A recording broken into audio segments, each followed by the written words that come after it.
Hey, what's up, everyone? So, I've got something different for you today. We're going to go over a Twitter thread because some of you may not come across some of these influencers and these fantastic threads. So, I want to highlight one for you today. But first, we have to do a disclaimer.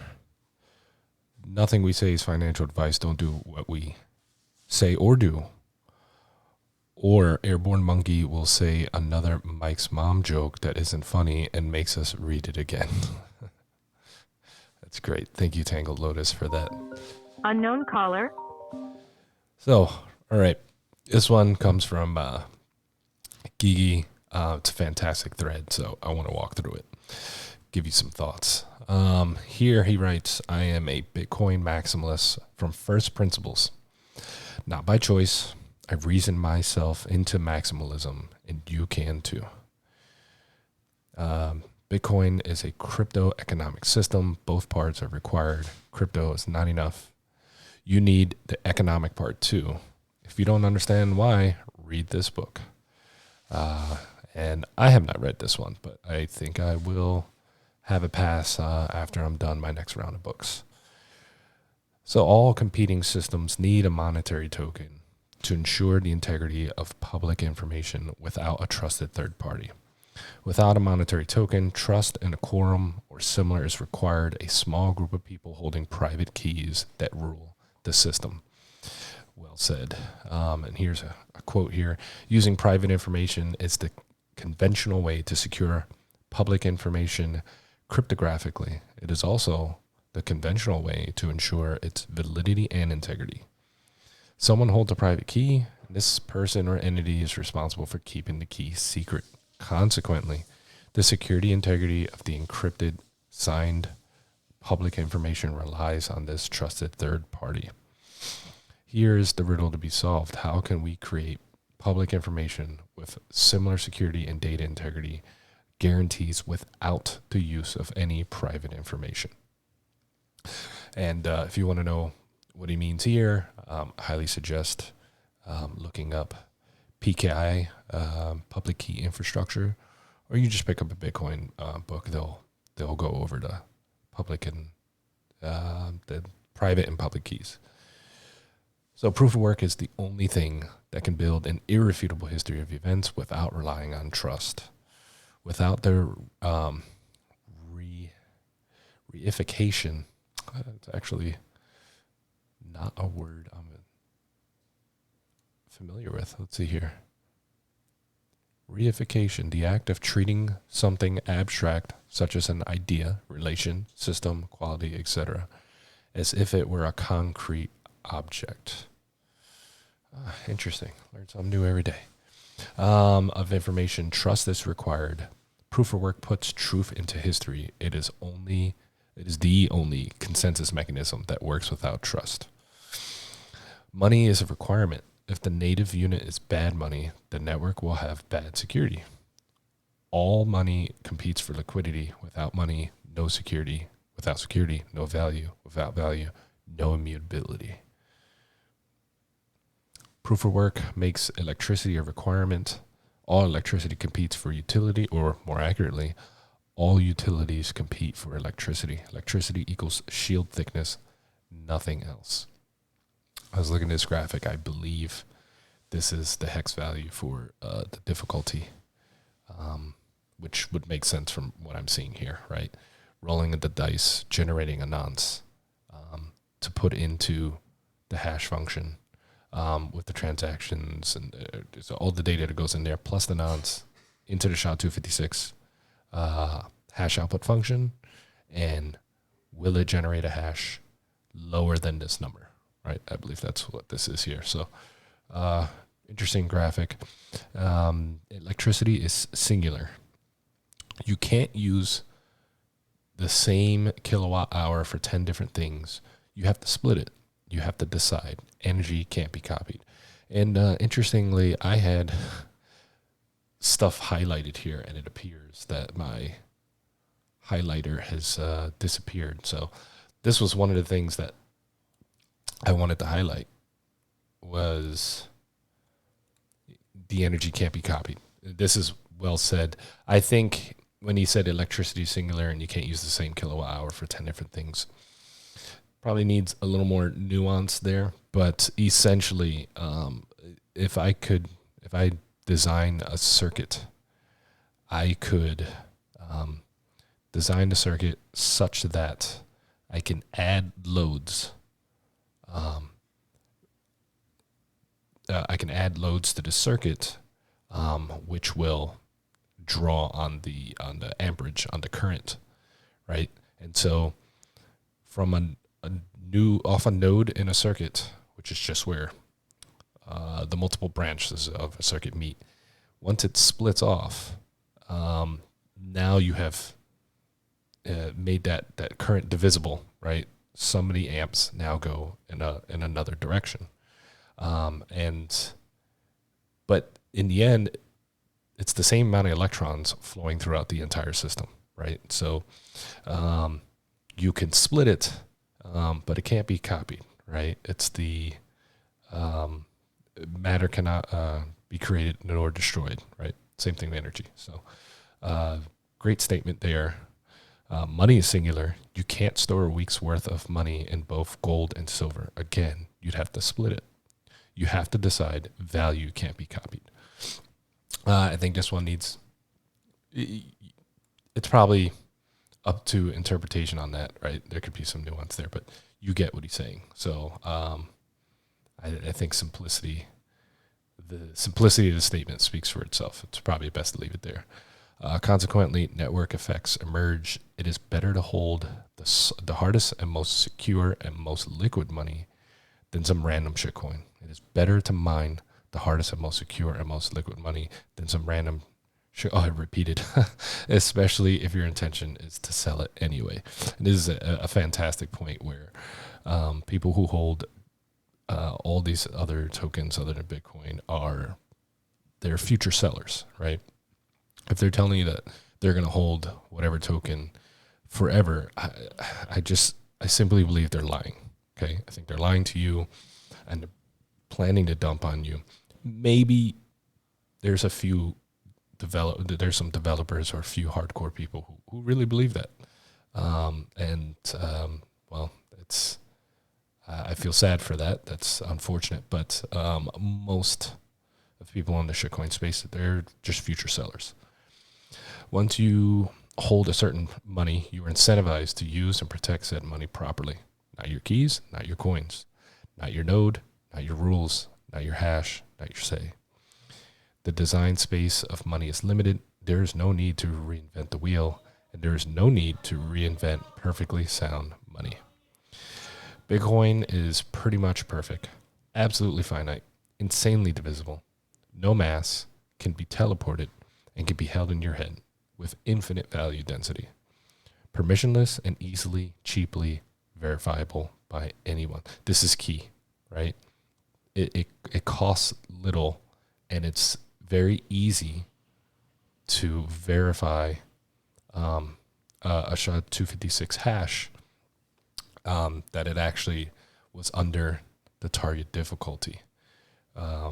It's very easy to verify that output, right? But it costs electricity and time in order to find the nonce for that block of all that information that went into that hash, right? You have to invest time and money in order to get that reward.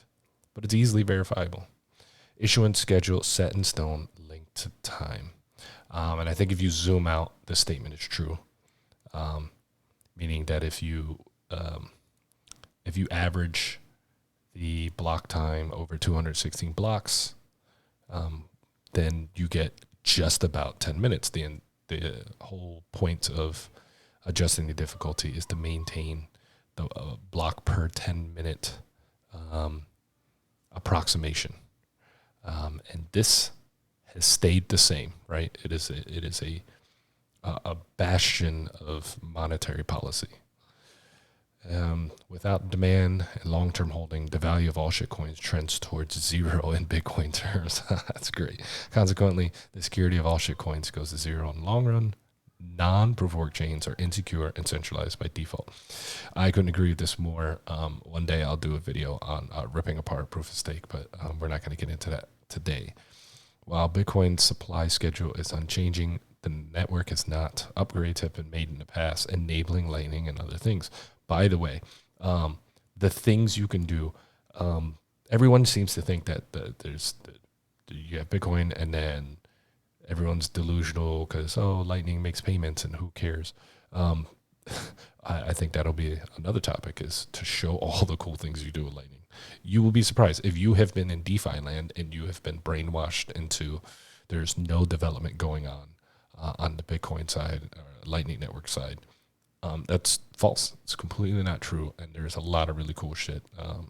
Like hell, there's NFTs on Lightning Network, right? Just people don't want to hear that, or they're just it's censored from their social media feeds by all of the shitcoiners that are out there. And more upgrades will follow as users opt in to these upgrades. Sats are the finite and teleportable atomic unit of Bitcoin's base money. Everything else is being built on top. Payments are already better, faster, and more private than they were before. Identity and authentication can be built on top. This is great. Here's the URL you can see here. Check it out. It's using URL authentication, and it seems to be pretty similar to your quote unquote Web3 enabled wallets, where you connect the wallet and it picks up your address, right? And that is your identification in that instance, right? So check it out. Very cool. The immaculate conception of Bitcoin as base money is as important as its organic growth, both in regards to supply distribution and security. It grew in the shade and Satoshi disappeared. This can't happen again. Bitcoin is our best shot at the separation of money and state. The government monopoly of the issuance and control of money is the source and root of all monetary evil, as Hayek argued. Things are fucked, and Bitcoin fixes this. And this is an excellent statement for those who aren't even in the Bitcoin and cryptocurrency space as a whole. This is what should bring them in. And then what will probably happen is they'll be the siren will call them to, the shitcoin crazy yields, and they'll be lured in by that. But they'll make their way eventually just back to Bitcoin. It's time to stop playing games. There's Bitcoin and there's shitcoins. The former is time.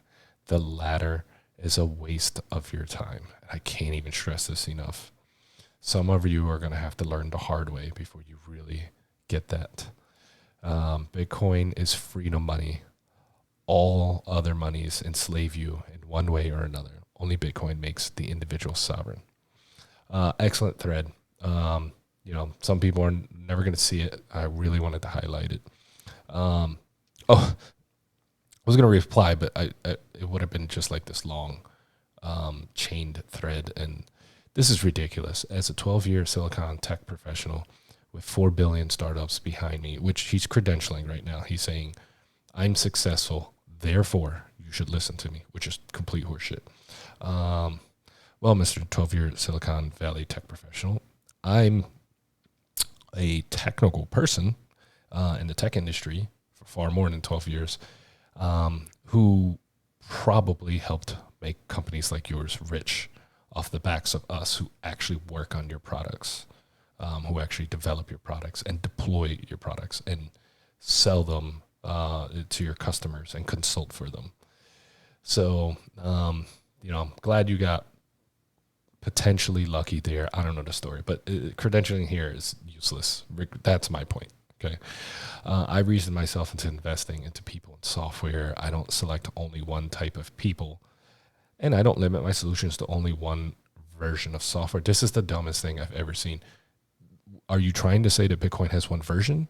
because we just went over how there have been upgrades. It's not the same version. So that just killed this.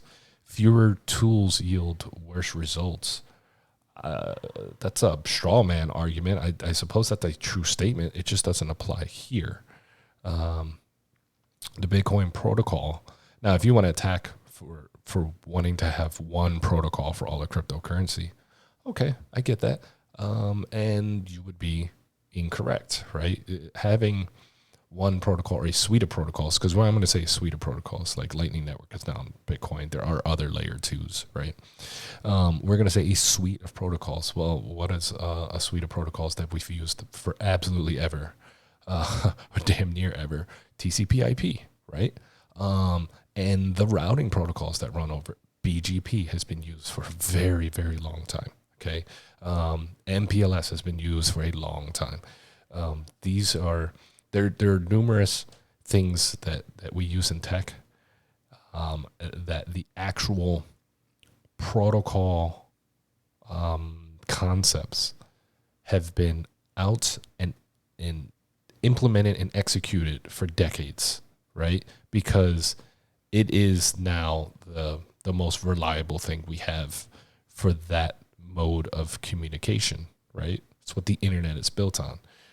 You could invent, and people do it all the time, other protocols to replace it, but people choose not to do it, right? It's why like IPv6 is superior to IPv4, but almost like very few routers out on the actual internet have, switched to IPv6. Most of them will just like to check off a compliance box.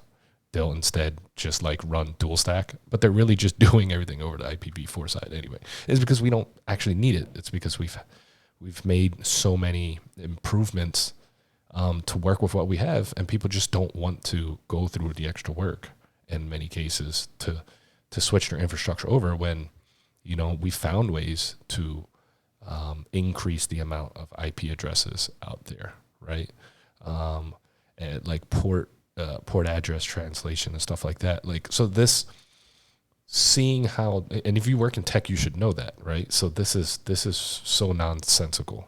And it just shows someone who wants to have this conviction in like some dumb mantra instead of looking at things in a nuanced and critical way. So, yeah, just ridiculous. Anyway, great thread. Go get this guy. Go follow him. So it's at DurGigi. And I'm glad I was able to go over this. All right. Thanks, everyone.